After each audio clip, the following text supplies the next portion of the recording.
இன்னுமா என்ன தெரியல. நீங்க சூப்பர் ஸ்டாரை லவ் பண்றீங்கன்றது விஷயமே இல்லைங்க. He loves you back. காலெல்லாம் வந்து எந்திரிமா எந்திரி தூரமா கடலை பார்த்துட்டு இருப்பாரு, இப்படி பார்த்துட்டு இருப்பாரு. டப்புன்னு இப்படி எட்டியட்டா மனுஷ வாழ்க்கை பிரிச்சுக்குவாங்க. சரி, இன்டர்வியூலாம் அப்புறம் பேசுவோம். ஏன் அவ்வளோ சொன்னாங்களே தலைவர், அவ்வளோ சொன்னாங்க. லவ் அப்படி ஷோகேஸ் பத்தில் ஒரு லவ் ட்ராக் போயிட்டு இருக்குதா அப்படின்னு யோசிச்சா கத்துறானுங்க, ஏய் மதன் வண்டர்ஸ் கால் இருக்குடா அப்படின்னு கத்துறானுங்க. படத்துலேயே உனக்கு மட்டும் தானே பேரு, ஆனால் பேர் வச்சா என்ன பண்ணுவேன்னு தெரியும். ஐயோ, இன்னும் இவ்வளோ பெரிய ஆளா நீங்க? பாஷா மாதிரி தான் கிறிஸ்மஸ் ஆக்ட் பண்ற மாதிரி ஆக்ட் பண்ணிக்கிறீங்க. ஒழுங்கா ஆக்ட் பண்ணுங்களா? சாரி, நான் சிரிப்பு வந்துருச்சு. இல்ல ஒரு படம் கிரிட்டிக் ஆகலாம், ஹேட்ரட் கார்டெலாம் என்ன வேணா பண்ணலாம். அது ஒரு டேரக்டர் மேலே வந்துட்டு ஒரு டிபி கூட உங்களுக்கு வைக்க முதுகெலும்பு இல்லாத ஒரு சில ஆட்கள் வந்து நம்ம எப்படி கேட்டேன் பார்த்தல அப்படின்னு சொல்லிட்டு நினைக்கிறது வந்து அனானிமஸ் ப்ரொஃபைல்ஸ். ஆடியன்ஸ் என்ன வேணா பேசலாம், அதை நீங்க வந்து கேட்டுட்டு ஆச்சி கொழுக்கட்டை மாவு வந்தாச்சு. ஆச்சி கொழுக்கட்டை மாவிற்கு கொழுக்கட்டை அச்சை கேட்டு வாங்குங்கள். ஜெயச்சந்திரனின் அடடா ஆடியோ ஆஃபர் 5 முதல் 70% வரை டிஸ்கவுண்ட். தமிழ்நாடு நவ் நேயர்களுக்கு வணக்கம். நான் உங்கள் சூர்யா. இப்போ நம்ம ஸ்டுடியோவுக்கு கெஸ்ட்டாக வந்திருக்கிறவர் பார்த்தீங்கன்னா லாஸ்ட் 6 நாளாக தமிழ்நாட்டுடைய யங்ஸ்டர்ஸோட ரிஃப்ளெக்ஷன் அப்படின்னு சொல்லலாம். ஏன்னா பெரியவங்க என்ன சொன்னாலும் கேட்க போகிறது கிடையாது அப்படின்ற ஒரு மாதிரி கேரக்டர் பண்ணி பயங்கரமாக நம்ம எல்லாரையும் இம்ப்ரெஸ் பண்ண கண்ணா ரவி வந்திருக்கிறாரு. Welcome to studio bro. வணக்கம். வணக்கம் சூர்யா, எப்படி இருக்கீங்க? நல்லா இருக்கிறேன், சூப்பராக இருக்கிறேன். சரி, இன்டர்வியூலாம் அப்புறம் பேசுவோம். என்னது அவ்வளோ சொன்னாங்களே தலைவர், அவ்வளோ சொன்னாங்க. அது கேட்க தோணாது, லவ் அப்படி லவ் அப்படிதான். போய் அடி வாங்கி ரத்த கிளறி ஆகி செத்தாதான் திருந்துவான். அதெல்லாம் புரியுது. இதுல தியேட்டர்ல ஒருத்தர் வந்து கத்திட்டு இருந்தாங்க, ஐயோ அந்த சார்லியை ஃபுல் பாட்டில கூட குடிக்க விடாம பண்ணிட்டாங்களே அப்படின்னு சொல்லிட்டு. ஓ, இதெல்லாம் ஆமாம் பாவம். அவர் பாட்டுக்கு ஓரமா சரக்கு போட்டு தான் நின்றுட்டு இருந்தாரு. அவர் எதுவுமே பண்ணல, அவரையும் கொண்டுட்டாங்க. இந்த தேவா பத்தி தெரிஞ்சிருந்தோ என்கிட்டயே விளையாடி இருக்கேன். எப்படி இருக்கு கூலியோட ரிசப்ஷன் உங்களுக்கு? இப்போ சூப்பராக இருக்கு, ரொம்ப நல்லா இருக்கு. Much needed. ஒரு ஏன்னா ரொம்ப லவ்வருக்கு அப்புறம் எதுவுமே பண்ணல. ஸோ இந்த படமே ஒரு வருஷம் ஆயிடுச்சு. ஸோ அதனால கொஞ்சம் ஒரு ஹிட் தேவை. ஒரு பெரிய படம் ஒன்று இருக்கும், பார்ட்டாக இருக்கும்னா அது ரிசீவிங்காக எப்படி இருக்க போகுதுன்ற கியூரியாசிட்டி எனக்கு இருக்குது. நான் நினச்சதை விட ரொம்பவே நல்லா இருக்கு. Okay, super. நாங்கள் உங்களை பற்றி ரிசர்ச் பண்ணதுன்னு இல்லை, நீங்கள் முன்னாடி இருந்தே சொல்கிற விஷயம் தான். ஐ எம் ஷேப்டு பை தலைவர் ஃபிலிம்ஸ் அப்படின்றது.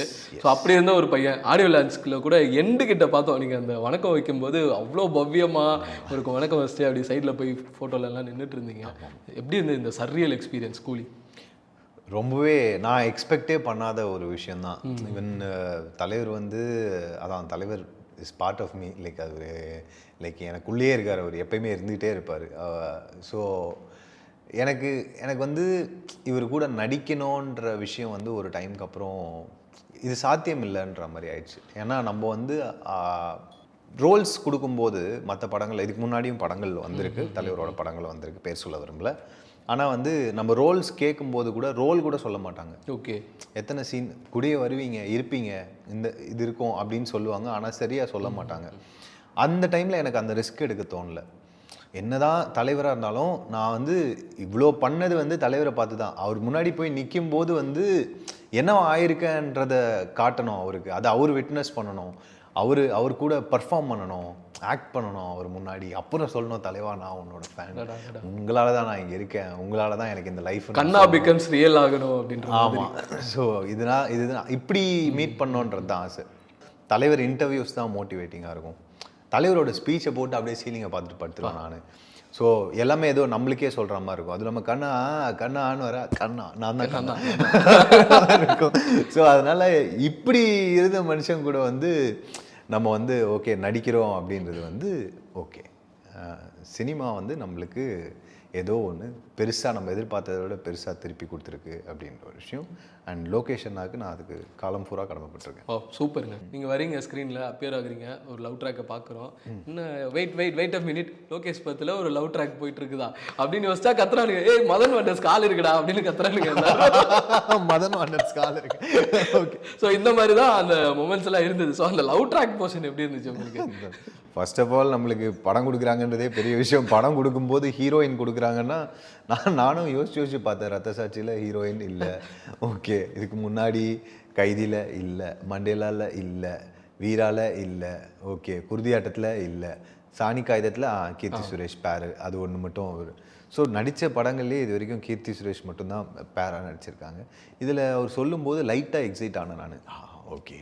ஸோ ஏன்னா லிவின் வேறு பண்ணியிருக்கோம் முன்னாடி. நம்மளுக்கு இந்த லவ் சைடு ஒன்று இருக்குது, அது வந்து அது கரெக்டான கதையாக அமையலை அப்படின்னு வரவும் இல்லை. எல்லாருமே நம்மளை ரொம்ப சீரியஸாகவே பார்த்துறாங்கன்னு லோகேஷ் நான் வந்து படத்துலேயே உனக்கு மட்டும் தானே பேரு அப்படின்னோடனே நான் வந்து செம்ம எக்ஸைட் ஆகிட்டேன். ஃபைனலி எஸ் அப்படின்ற மாதிரி உடனே சூப்பர்ண்ணா, ஓ ஓகேண்ணா, லவ் சீன்ஸ்லாம் இருக்குடா அப்படின்னாரு. ஓ சூப்பர்ண்ணா அப்படின்னு. ஆனால் பேர் வச்சா என்ன பண்ணுவேன்னு தெரியும். ஓகே பரவாயில்ல அப்படின்னு. ஸோ இந்த படத்துலேயும் வந்து போட்டு தள்ளிடுவோண்டா அப்படின்னாரு. சரிண்ணா ஓகேண்ணா கொஞ்ச நேரம் ஹாப்பியாக இருந்துட்டு. ஸோ அது பண்ணாதான் இருந்துச்சு. ஓகே என்ன இருக்குது அப்படின்னு சொல்லிட்டு. அண்ட் அகெயின் ரச்சிதா கூட நடிக்கும்போது, Rachita already she is established heroine in Kannada cinema. பெரிய பெரிய ஆக்டர்ஸ் கூட நடிச்சிருக்காங்க. புனித் ராஜ்குமார் சார் கூட, இவர் கூட, உபேந்திர சார் கூட எல்லாம் பெரிய படங்கள் பண்ணியிருக்காங்க. வெல் நோன் ஆக்ட்ரஸ் அவங்க. And very good performer also. So எனக்கு அவங்க யாருன்னே தெரியாது, டு பி ஆனஸ்ட். எனக்கு அப்புறம் தான் தெரியும். ஃபஸ்ட்டு டே வந்து நடித்தவொடனே பரவாயில்லையே நல்லா பண்ணுறாங்களே இவங்க அப்படின்னு யோசிச்சுட்டு போய் விக்கிபீடியாவை எடுத்து பார்க்குறேன். இன்னும் இவ்வளோ பெரிய ஆளாக நீங்கள் பாஷா மாதிரி தான் ஆயிடுச்சு. நீங்கள் இவ்வளோ படங்கள் நடிச்சிருக்காங்களா இவங்க அப்படின்ற மாதிரி தான் இருந்துச்சு. அந்த விஷயமே அவங்க என்கிட்ட காட்டிக்கல. நான் இவ்வளோ பெரிய ஆர்டிஸ்ட்பா, நான் இவ்வளோலாம் பண்ணியிருக்கேன், நீ என்ன ராஜா என்ன படம் பண்ணியிருக்க, அதெல்லாம் அவங்க கேட்கவே இல்லை. அவங்க சூப்பர் சீனியர் அவங்கெல்லாம் சொல்ல போனால். ரொம்ப முன்னாடியே ஸ்டார்ட் பண்ணிட்டாங்க. நிறைய டெலிவிஷன்ஸ் பண்ணியிருக்காங்க. இவ்வளோ ஒர்க் இருக்குது. இவங்க தலைவர் கார்லேருந்து இறக்கி விட்ட சீன்லாம் வந்து ஃபஸ்ட்டு போனவுடனே ஓடி போய் ஹக் பண்ணுங்க அப்படின்னாரு. ஹக் பண்ணுங்கன்னே 2 பேரும் போயிட்டு இப்படி ஹக் பண்ணோடனே வந்து என்னடா கிறிஸ்மஸ் தாத்தா ஹக் பண்ணுற மாதிரி ஹக் பண்ணிக்கிறீங்க, ஒழுங்காக ஹக் பண்ணுங்களா அப்படின்னாரு. ஓகே ரெண்டு மறுபடியும் அந்த சண்டை சீன் ஷூட் பண்ணும்போதும் எக்ஸாக்டாக ஒன்று சொன்னார். நீ நல்லா பார்த்துருப்ப, லைஃப்பில் நல்லா பார்த்துருப்ப, ஓகே. சாரி நான் சிரிப்பு வந்துருச்சு. இல்ல அது கிடையாது. நீங்க வந்து இப்ப என்கிட்ட சொல்லிட்டு இருக்கீங்க, அங்க பாத்துட்டு இருக்கிறவங்க நம்மளதான் சொல்றாரு அப்படின்ற மாதிரியே பாக்குறாங்க. இல்ல நான் அந்த பிட்ரயல் சீனை கூட சொல்ல. அவளை போயிட்டு கழட்டி விட்டதுக்கு அப்புறம் அவன் சாரின்னு சொல்லிட்டு வருவா இல்லையா, அந்த சாரின்னு சொல்லிட்டு வரும்போது அந்த அவளை அவாய்ட் பண்ற சீன்ஸ் இருக்கு இல்லையா, அந்த சீன்ஸ் எனக்கு எக்ஸ்பிளைன் பண்ணும்போது வந்து சூப்பராக எக்ஸ்பிளைன் பண்ணார். அவர் தான் சொன்னார், இந்த மாதிரி நம்ம நிறைய காலேஜ் டைம்ஸில் ஒரு சில சண்டைலாம் பார்த்துருப்போம், ஸ்கூல் டைம்ஸில் ஃபஸ்ட்டில் ரொம்ப ட்ரூவாக இருக்கிற லவ் வந்து ஏதாச்சும் ஒரு சண்டை நடந்துச்சுன்னா கையை பிடிச்சா உதறி அடிச்சிருன்ட்டார். மேலே சும்மா ஒரு 2 அடி போடு, ஒன்றும் பிரச்சனை கிடையாது, அடிச்சுட்டு பிடிச்சி தள்ளி விட்டவுடனே அவள் சாரின்னு கெஞ்சி கன்வின்ஸ் ஆகுது. அதுக்கப்புறம் கன்வின்ஸ் ஆனதுக்கப்புறம் அவள் சொல்லுவாள், டப்புன்னு கண் ஓப்பன் ஆகும், போட்ட இது இப்படி தான்டா இருக்கணும், இது இந்த மாதிரி தான் இருக்கணும் அப்படின்னு சொல்லிட்டு அது சூப்பராக ஷூட் பண்ணார். அந்த ப்ராசஸ் நான் செம்மையாக என்ஜாய் பண்ணேன். நல்லாவே அது ஒரு 3 வாட்டி ரிகர்ஸ் பண்ண சொன்னார். ஒரு வாட்டி பண்ணுங்கள், இன்னொரு வாட்டி பண்ணுங்கள், கிரீஷ் இதை பார்த்துக்கோங்க அப்படின்னு சொல்லிட்டு ஃபுல்லாக ஹேண்டில் தாண்டா போகுது, உங்கள் பர்ஃபார்மன்ஸ் தான் எல்லாமே, நான் வேறு சவுண்டு கூட இதுக்கு போட போகிறதில்ல, லைட்டாக ஒரே ஒரு சும்மா பின்னாடி வந்து வெறும் ஆம்பியன்ஸ் மட்டும் தான் ஆட் பண்ண போகிறேன். இவ்வளோ டீட்டெயிலிங் தந்துருவார். ஆமாம், எல்லாமே சரி. அண்ட் பொறுமையாக எடுப்பார். அவசரம் அது அவர் நான் எப்பயுமே கேட்டுகிட்டே இருப்பேன் அவர்கிட்ட, நான் இந்த சீன் என்னென்னன்ட்டு. எப்போ வந்த, ரிலாக்ஸாரு, போ உட்காரு, போ ரிலாக்ஸாரு, இரு, டைம் இருக்குது சொல்கிறேன், நான் செட் பண்ணுற வரைக்கும் டைம் இருக்குது, ஒன்றும் அவசரப்படாத, ஏன்டா புதுசாக நடிக்க வந்த மாதிரி பதற அப்படின்னுவார். டைம் இருக்குல்ல, அதெல்லாம் நீ பண்ணிடுவேன் போ அப்படின்னு. நான் பண்ணிடுவேன், நீங்கள் நம்புறீங்க, நான் நம்பணும்ல, நீங்கள் கொடுங்கண்ணே அப்படின்னு சொல்லி கேட்பேன். ஏன்னா சீன் தெரியாமல் என்ன பண்ணுறது, கொஞ்சம் ப்ரிப்பேர் பண்ணலாம். நீ ப்ரிப்பேரே பண்ணாத, எனக்கு அதுதான் வேணும், நீ ப்ரிப்பேர் பண்ணாமல் வா, எம்டியாவா எதுவுமே மைண்டில் எதுவுமே வச்சுக்காம வான்னு சொல்லிட்டு கொண்டு போவார். அதெல்லாம் பயங்கரமாக ஒர்க் ஆச்சு. ஆக்சுவலாக இப்போ லோகேஷ் அவர்கள் பார்த்தோம் அப்படின்னா அவருடைய growth வந்து ஒரு டிராஸ்டிக். ஆனால் அவர் போட்டிருக்கிற எஃபர்ட், அவருடைய சின்சியாரிட்டி எல்லாமே இருக்குது. பட் பார்க்கும்போது இல்லை, சட்டுன்னு எவ்வளோ பெரிய growth. இந்தியாவோட ஒரு நோட்டபிள் டேரக்டர் ஆகுறது அவ்வளோ சின்ன விஷயம் கிடையாது. செட்டில் நீங்கள் பார்த்துருப்பீங்கல்ல, அது எப்படி ஸ்கிரிப்டில் இருந்து அந்த ஸ்டேஜிங் ப்ராசஸ் ஒன்று போகுது அப்படின்னு, அந்த பிரெயின் என்னெல்லாம் ஃபங்க்ஷன் பண்ணிட்டு இருக்கோம் அது பார்த்துருக்கீங்களா? வாவா இப்போ ஒன்று இருக்குது அப்படின்னா இதை எடுத்துட்டா போதும்னு நினைக்கவே மாட்டார். இதுக்கும் மேலே என்ன இருக்குது, இதை விட இது எப்படி பெட்டராக இப்போ நம்மளே வந்து ப்ரிப்பேர் பண்ணிட்டு ஒன்று போவோம். இதுலேயே ரட்சிதா வந்து இப்படி இருக்கும்போது ஒரு மாண்டேஜ் சீன் தான் அது. இங்கேருந்து இப்படி பார்க்கும்போது இவங்க கிராஸ் ஆகி போகும்போது வந்து எல்லாரும் போனதுக்கப்புறம் அவளை இப்படி கை பிடிச்சி இப்படி வலிச்சு நிற்க வைக்கிற மாதிரி ஒரு சீன் ஒன்று. அதை நான் பண்ண சொன்னார், நான் பண்ணேன். நின்றுட்டு இருந்தோடனே ஸோ சீனை எக்ஸ்பிளைன் பண்ணிவிட்டு போயிட்டாரு. நானும் அதை பண்ணி முடிச்சுட்டு அவங்க போகும்போது இப்படி பார்த்துட்டு இப்படி பிடிச்சேன். டே என்ன தெரியுமா, இப்போது போகிறாங்கல்ல, போகும்போது வந்து ஃபஸ்ட்டு பார்க்காத, போட்டோம் போய் கிராஸ் ஆனதுக்கப்புறம் இப்படி லீன் பண்ணி ஃபஸ்ட்டு வெளியே பார்த்து அப்படி கையை பிடிச்சி இழுத்து கிட்ட கொண்டு வா அப்படின்னாரு. இது நான் ஃபஸ்ட்டு நான் பண்ணதையும் பார்த்துட்டேன். அவர் என்னை வச்சு டைரக்ட் பண்ணதை போய் பார்க்கும்போது எவ்வளோ பியூட்டிஃபுல்லாக இருக்குது. இந்த சின்ன சின்ன நுவான்சஸ்லாம் எவ்வளோ பியூட்டிஃபுல்லாக இருக்குது. இது எப்படி இவர் பண்ணுறாருன்னா, ஸோ இது அவர் மைண்டில் ஓடிட்டே இருக்கு. இது வந்து நான் இதை பண்ணுவேன்னு அவருக்கும் தெரியாது. இதை தான் பண்ணணும்னு அவர் என்கிட்ட சொல்லவே இல்லை. நான் பண்ணதுக்கப்புறம் இதில் டாக் இதுதான் கரெக்ஷன் போ அப்படின்வார். ஸோ இவ்வளோ ஸ்பான்டேனியஸாக இருக்கும் அவரோட மைண்டு. அண்ட் அவர் பார்த்துக்கலான்றதும் என்னென்னா, இது அங்கே நடக்கணும், இது வந்து அங்கே நிகழணும். ஏன்னா நம்ம மைண்டில் இருக்கிறது ஒன்று, அதை விட கண்டிப்பாக ஒன்று பெட்டராக தான் வரும். அங்கே நடக்கும்போது அதை இன்னும் பெட்டராக பண்ணிக்கலான்ற ஒரு விஷயந்தான். அதனால் எனக்குமே ஆச்சரியமாக தான் இருக்கும். ஸோ எப்படி லைக் இவருக்கு இவ்வளோ ஸ்பீடாக ஒர்க் ஆகுது பிரெயின், எப்படி இவ்வளோ ஸ்பான்டேனியஸாக எல்லா டெசிஷன்ஸையும் எடுக்கிறாரு, எல்லாத்தையும் கரெக்டாக கொண்டு போகிறாரு. அண்ட் ஆல்சோ எப்படி இவ்வளோ காமாக ஷூட் பண்ணுறாரு அப்படின்னு. கத்தெல்லாம் மாட்டார் செட்டில், ஸோ யாரையும் திட்டெல்லாம் மாட்டார். அவள் தான் மிஞ்சி போனால் கூப்பிட்டு சொல்லுவார், இந்த போய் பண்ணுடா, சீக்கிரமாக பண்ணு, அவ்வளோதான் அப்படின்வார். அவ்வளோதான். மற்றபடி அசிஸ்டன்ட்ஸ் கிட்ட இவ்வளோ தான் பேசுவார் தவிர மற்றபடி எதுவுமே சொல்ல மாட்டார். செட்டே ஒரு மாதிரி நல்லாயிருக்கும் ஒர்க் பண்ணுறதுக்கு. இவ்வளோ பேர் இருந்தாலும் அந்த செட்டு ஒர்க் பண்ணுறதுக்கு வந்து அப்படியே ரொம்ப நல்லா ஹாப்பியான ஒரு பிளேஸாக இருக்கும். ஒரு படம் கிரிட்டிக் ஆகலாம், ஹேட்ரட் கார்டெலாம் என்ன வேணால் பண்ணலாம். அது ஒரு டேரக்டர் மேலே வந்துட்டு ஒரு சில விஷயங்களை வந்து கிரியேட் பண்ணிச்சு. நம்ம இப்போயே பார்த்தோம், ஜென்ரலாக நிறைய பேர் வந்து பார்த்தோன்னா லோகேஷ் அவர் மேலே ஒரு அட்டாக் மாதிரி இருந்தது. பட் இம்மீடியட் நெக்ஸ்ட் டே ஒரு விஷயம் வந்தது. அது இன்னும் அஃபிஷியலாக கூட அனௌன்ஸ் பண்ணலை. அவர் வந்து தலைவரையும் கமல் சாரையும் வந்து டைரக்ட் பண்ண போகிறாரு அப்படின்ற ஒரு நியூஸ் வந்தோடனே டிராஸ்டிக்காக ஒரு சேஞ்ச் இருக்குது. இந்த சோஷியல் மீடியாவோட இந்த ஃப்ளக்சுவேஷன் எப்படி பார்க்குறீங்க? இந்த ஹைப் இருக்கிறது பிரச்சனையே கிடையாது. இது வந்து ரொம்ப இந்த பழைய படத்துலலாம் சொல்கிற மாதிரி தான், ஓகேங்களா? இது சொல்லுவாங்கள்ல, கத்தி, இதை வச்சு நீங்கள் உருவாக்கவும் செய்யலாம், அழிக்கவும் செய்யலாம் அப்படின்னு சொல்லிட்டு. உருவாக்குறதுக்கு யூஸ் பண்ணுறவங்க வந்து உருப்படுவாங்க, அழிக்கிறதுக்கு யூஸ் பண்ணுறவங்க அழிஞ்சு போவாங்க. அவ்வளோதான். சிம்பிள். அவ்வளோதான், ரொம்ப சிம்பிள். அது வந்து இது மற்றவங்க மேலே சாணி அடிக்கும்போது உங்களுக்கு ஒரு சந்தோஷம் வருதில்ல, உங்களையே தெரியாமல் உங்கள் கையில் அவ்வளோ எடுத்திருக்கீங்க அப்படின்றது தான் விஷயம். அண்ட் அது வந்து என்ன சொல்கிறது, அந்த சாடிஸ்டிக் மென்டாலிட்டி மட்டும் இல்லாமல் இருந்ததுன்னா, ஏன்னா ஸ்பெஷலி இந்த அனானிமஸ் ப்ரொஃபைல்ஸ் பண்ணுறது, ஒரு டிபி கூட உங்களுக்கு வைக்க முதுகெலும்பு இல்லாத ஒரு சில ஆட்கள் வந்து நம்ம எப்படி கேட்டேன் பார்த்தல அப்படின்னு சொல்லிட்டு நினைக்கிறது வந்து எந்த வகையில் உங்களை ஒரு நல்ல மனுஷனாக உருவாக்குது, எந்த வகையில் நீங்கள் வாழ்க்கையில் உருப்படுறதுக்கான ஒரு விஷயத்தை கொண்டு போய் சேர்க்குதுன்னா இல்லை. ஆனால் அவன் அதில் கஷ்டப்படட்டும், இப்படி ஒரு கமெண்ட்டை போட்டதில் அவன் வருத்தப்படட்டும் அப்படின்னு. ஆக்சுவலாக இங்கே இருக்கிறவங்க எல்லாருக்குமே அந்த மெச்சூரிட்டி வந்துடுச்சு. இப்போ நாங்கள் தான் அதை பார்த்து சிரிச்சுட்டு மாறா இவன் பைத்தியக்காரன் என்ன போட்டிருக்கான்ற இப்படிதான் சிரிச்சுட்டு இருப்போம். ஓகே, இது எங்களுக்குள்ள ஃபன்னாக தான் போவோம் என்ன இது பண்ணாலும். அதனால நானே நிறைய மீம்ஸுக்கு ரியாக்ட் கூட பண்ணியிருப்பேன். ஜாலியாக பேசு ஒன்றும் பிரச்சனை இல்லை, பேசு அப்படின்ற மாதிரி இருப்பீங்க. பர்சனலாக எதுனா அட்டாக் பண்ணால் எனக்கு வந்து கண்டிப்பாக அதை இது பண்ண முடியாது.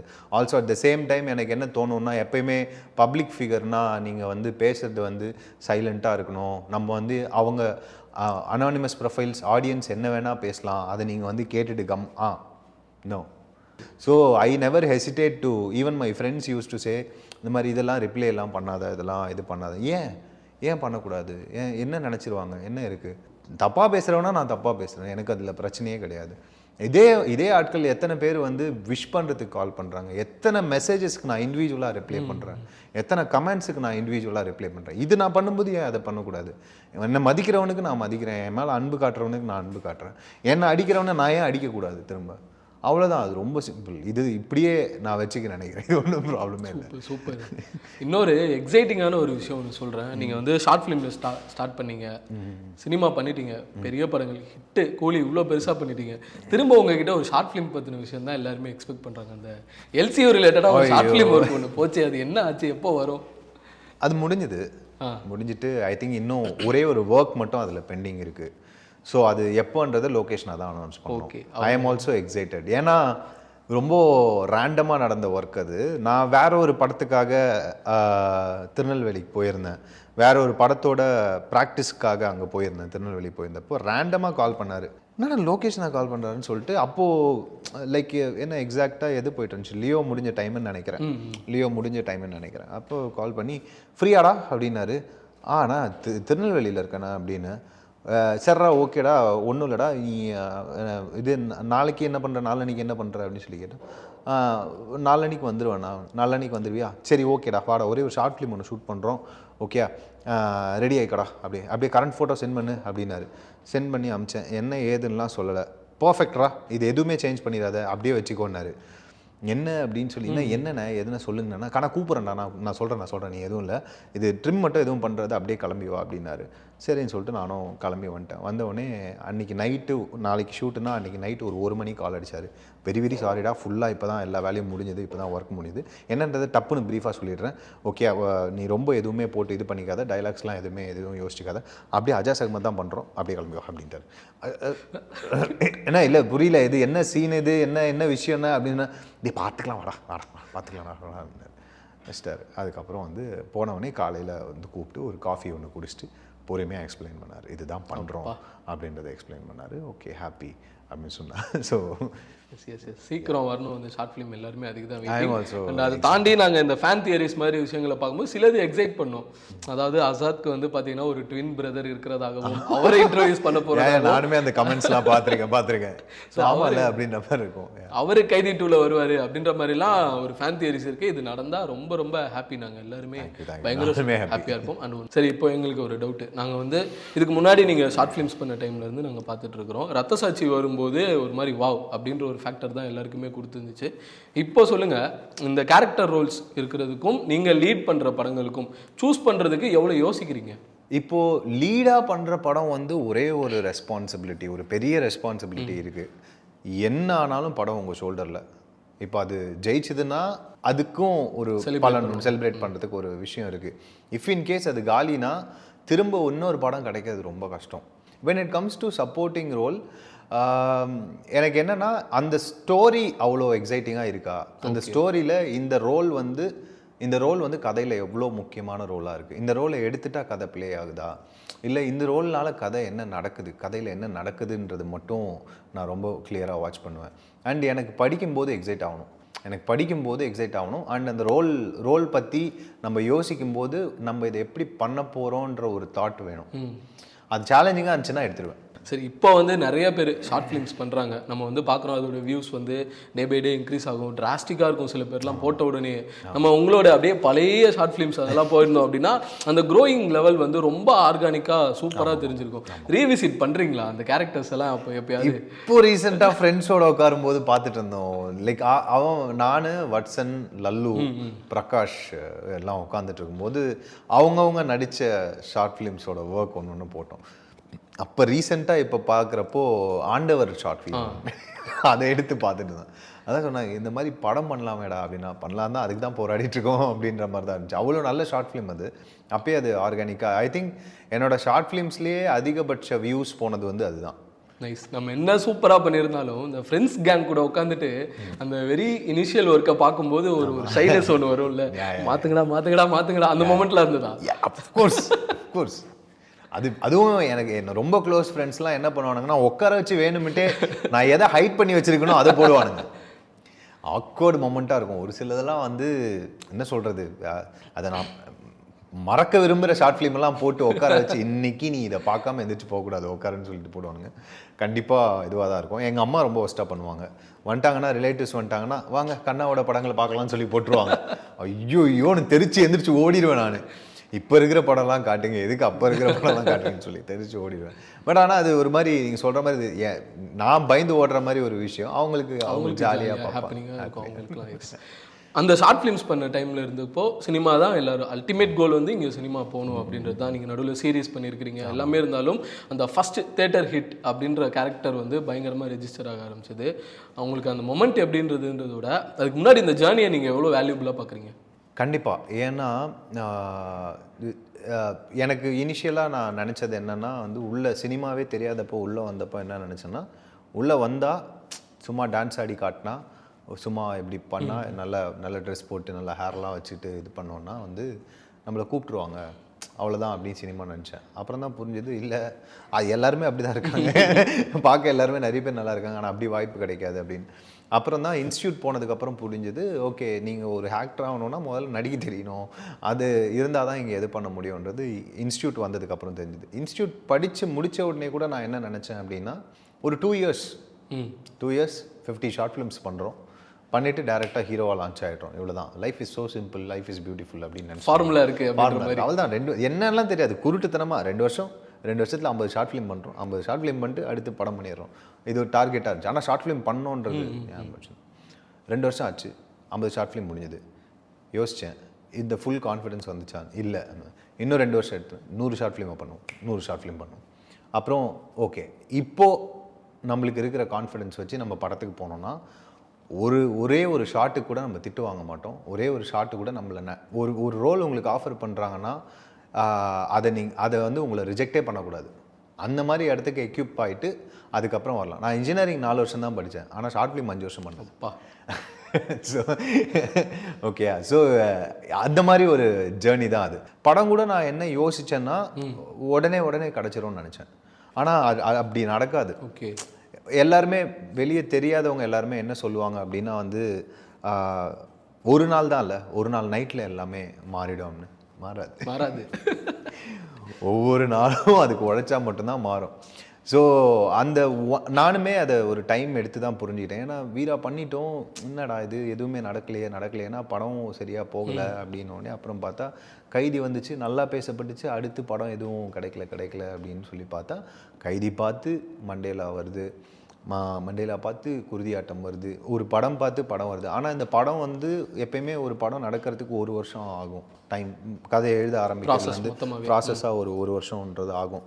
ஸோ டெக்னிக்கலி நான் 1 வருஷத்துக்கு ஒரு படம் தான் பண்ண முடியும், ஏன்னா ஒரு படம் பார்த்து தான் ஒரு படம் வருது. இந்த 8 இயர்ஸில் வந்து கரெக்டாக 8 படம் பண்ணியிருக்கேன், அவ்வளோதான். 8வது படம் கூலி, 8 மனுஷ வாழ்க்கை பிரிச்சுக்கோ, அதுலேயும் தலைவர் தான், அதுலேயும் அவரோட 50th இயரில் வர 50th இயரில் பண்ணுறேன். ஃபைனல் கொஸ்டின், நேற்று ஒன்று படித்தேன், அதாவது சூப்பர் ஸ்டார் பற்றி எப்போவுமே நிறையா சேயிங்ஸ் இருக்கும். நேற்று ஒன்று பார்க்கும்போது ஆரா அப்படின்ற வார்த்தையில் ஆர் ஸ்டாண்ட்ஸ் ஃபார் ரஜினிகாந்த் அப்படின்ற மாதிரி ஒரு மீனிங் போட்டிருந்தாங்க. லோகேஷ் அவர்களும் இன்டர்வியூவும் சரி ஸ்டேஜில் பேசும்போதும் நான் ரொம்ப ஹம்பிளாகி வந்தேன் அந்த படத்தில் அவர் கூட ஒரு பர்சனல் டைம் ஸ்பெண்ட் பண்ணதுக்கு அப்புறமானு. ஸோ ஒரு பெரிய ஒரு லார்ஜர் தென் லைஃபாக பார்த்துருக்குறோம், அவருடைய டிவியில் வேடிக்கை பார்த்துருக்குறீங்க, நீங்கள் உட்காந்து நேரில் பார்த்துருக்குறீங்க, ஒர்க் பண்ணிட்டீங்க. எப்படி இருந்தது அந்த பாசிட்டிவிட்டி, அந்த ஆரான்னு சொல்கிறாங்கல்ல, அவர்கிட்ட எப்படி ஃபீல் பண்ணீங்க நீங்கள்? எனக்கு வந்து நான் பெருசாக வந்து எதுக்குமே எக்ஸைட் ஆக மாட்டேன் நான். எனக்கு என்ன ஒரு இது கொடுக்கும் அப்படின்னா வந்து ஃபஸ்ட் டைம் நான் ஸ்கியூபா டைவிங் பண்ணேன். ஸ்கியூபா டைவிங் பண்ணும்போது ஃபஸ்ட்டு டைம் கடலை பார்க்கும்போது நான் அவ்வளோ எக்ஸைட் ஆனேன்.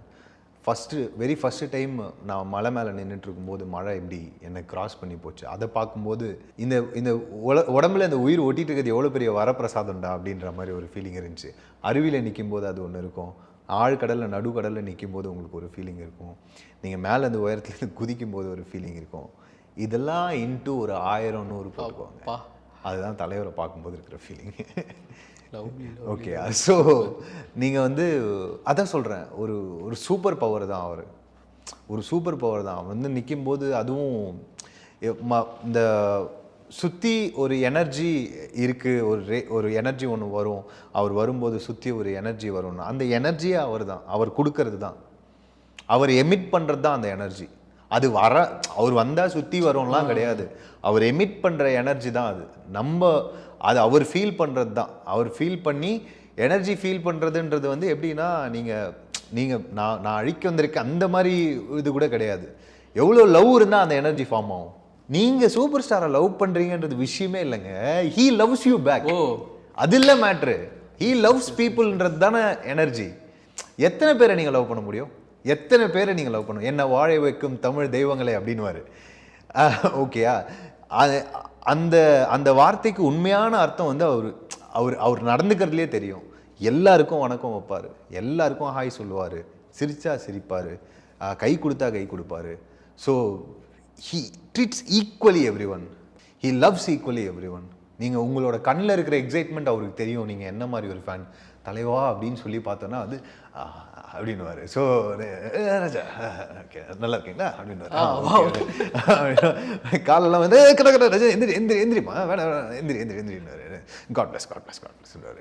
ஸோ இவ்வளோ லவ் வந்து அவருக்கு கிடைக்குதுன்னா அவர் திரும்பியும் கொடுக்குறாருல இவ்வளோ லவ், அதுதான் அந்த ஆரா, அதுதான் அந்த எனர்ஜி என்னோட அண்டர்ஸ்டாண்டிங்கில். ஸோ இந்த இடத்துல இருக்கிற எல்லாருக்குமே அது வந்து தெரியும் அண்ட் எல்லாரையும் பார்ப்பார். கண்ணு பின்னாடி இருக்கோன்னுவாங்களே அந்த மாதிரி எல்லாரையும் நோட்டீஸ் பண்ணுவார். எல்லாரும் என்ன பண்ணுறாங்கன்னு பார்ப்பாரு, எப்படி ஒர்க் பண்ணுறாங்கன்னு பார்ப்பாரு, சைலண்ட்டாக பார்த்துட்டு இருப்பாரு. டப்புன்னு பார்த்தா ஆளே இல்லாத இடத்துல இப்படி சைலண்ட்டாக இப்படி உட்காந்துட்டு இப்படி எங்கேயோ தூரமாக கடலை பார்த்துட்டு இருப்பாரு, இப்படி பார்த்துட்டு இருப்பாரு. டப்புன்னு இப்படி திரும்புவார். நம்மளுக்கு வேற என்ன வேலை? போயிட்டு அவரோட ஐசைட்லேயே படாதபடி உட்காந்துட்டு ஃபுல்லாக தலைவனோட உச்சந்தலை முடியிலேருந்து காதுலேருந்து எந்த பக்கம் போகுது, எத்தனை முடி இருக்குது, இங்கே கால் வரைக்கும் என்ன மாதிரி பேண்ட்டு போடுறாரு, என்ன மாதிரி ஷர்ட்டு போடுறாரு, கையில் எப்படி இருக்குது முடியெல்லாம். ஸோ இதெல்லாம் பார்த்துட்டு கிட்ட போயிட்டு ஸோ லைக் அவர் அந்த காருக்குள்ளே உட்காந்துட்டு இருக்கும்போது அவர் ப்ரீத் பண்ணுற சவுண்டு கூட கேட்கும். அவர் ப்ரீத் பண்ணுற சவுண்டு கேட்கும் காருக்குள்ளே உட்காந்துட்டு இருக்கும்போது. ஸோ என்ன வேணுங்க வாழ்க்கையில்? ஆக்சுவலாக பார்த்துட்டு இருக்கிறோம் அவங்களுக்கும் சரி எனக்கும் சரி ஏதோ டெலிபோர்ட் ஆகி நாங்கள் பக்கத்தில் நின்று இந்த வடிவேல் சார் பார்த்துட்டு இருப்பார்ல ஒரு இதில் எட்டி பார்ப்பார்ல, அந்த ஒரு மொமெண்ட் தான் எங்களுக்கு கொடுத்துருக்குறீங்க. நிறையா படங்கள் பண்ணுங்கள், பெரிய பெரிய படங்கள் பண்ணுங்கள், பெரிய ஸ்டார் ஆகுங்க. உங்களை செலிப்ரேட் பண்ணுறதுக்கு பயங்கரமாக வெயிட்டிங். பட் ரத்த சாட்சியில் வர அப்பு மாதிரி கேரக்டர் தொடர்ந்து பண்ண சொல்கிறீங்க. கண்டிப்பாக எனக்குமே ஆசை, நிஜமாலுமே எனக்குமே ஆசை கண்டிப்பாக தொடர்ந்து பண்ணணுன்ட்டு. ஆனால் இது அடுத்த வாட்டி பண்ணுற படம் வந்து தியேட்ரிக்கல் படமாக இருக்கும். ஏன்னா ஓடிடி பண்ணும்போது என்ன பிரச்சனைனா, இங்கே ஓடிடிலையுமே வந்து என்னென்னா மக்கள் வந்து ஸ்டார்ஸ் நடித்தா தான் பார்க்குறாங்க.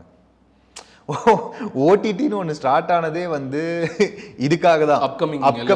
அப்கமிங் டேலண்ட்ஸை, புது டைரக்டர்ஸை, புது டேலண்ட்ஸை கிரியேட் பண்ணுறதுக்கு ஒரு விஷயமா தான் ஸ்டார்ட் ஆச்சு அது. ஸோ பேரலாக சினிமாவுக்கு பேரலாக இங்கே ஒன்று நடக்கும், ஒரிஜினல்ஸ் வரும், வெப் சீரிஸ் வரும் அப்படின்னு சொல்லிட்டு. இப்போ அதுவே எப்படி மாறிடுச்சுன்னா வந்து அதில் மார்க்கெட் இருந்தால் தான் ஓடிடியும் பண்ண முடியுன்ற மாதிரி மாறிடுச்சு. ஸோ என்னோட லேர்னிங் என்ன அப்படின்னா வந்து எண்ட் ஆஃப் த டே படம் தியேட்டருக்கு வந்து அடித்தாதான் கவுண்டட். ஸோ நான் அதுக்குன்னு இப்போ நான் ஒரு சீரீஸும் ஒன்று பண்ணுறேன். ஸோ அதுவுமே நல்ல ஸ்டோரி, அதை மிஸ் பண்ண விரும்பல. ஆனால் எனக்கு இந்த கதை இங்கே தான் கிடைக்கும். இது தியேட்டருக்கெலாம் இருந்ததுன்னா இது வந்து ஜாக்பாட். ஆனால் இது இங்கே தான் கிடைக்குது. I don't want to miss that story also at the same time. எனக்கு ஏன் படம் பண்ணிட்டு நீங்கள் அதை பண்ணுறீங்கன்னு கேட்பாங்க. இல்லை இது நல்ல கதை, இது நான் பண்ணியே ஆகணும், எனக்கு இந்த கதை வேணும், எனக்கு என்னோட ஃபிலிமோகிராஃபியில் இந்த கதை வேணும், இது என்னது சூப்பர், இது நான் விடவே ரெடியாக இல்லை. அதனால் நான் ஈக்குவலாக தான் பண்ணுறேன். என்னன்னா முடிஞ்சதுன்னா அந்த இடத்துக்கு போனோம் அப்படின்னா ரத்த சாட்சியை நானே ரிலீஸ் பண்ணுவேன். Thank you so much. நிறையா பெருசாக ஜெயிச்சிருங்க. தேங்க்யூ. ஹாய், திஸ் இஸ் கண்ணா ரவி. தப்பிச்சிட்டேன்னு நினைக்காதீங்க, சப்ஸ்கிரைப் பண்ணிடுங்க, மறக்காம பெல் பட்டனையும் பிரஸ் பண்ணிடுங்க. ஆச்சி கொழுக்கட்டை மாவு வந்தாச்சு. ஆச்சி கொழுக்கட்டை மாவிற்கு கொழுக்கட்டை அச்சை கேட்டு வாங்குங்கள். ஜெயச்சந்திரனின் அடடா ஆடியோ ஆஃபர் 5 முதல் 70% வரை டிஸ்கவுண்ட்.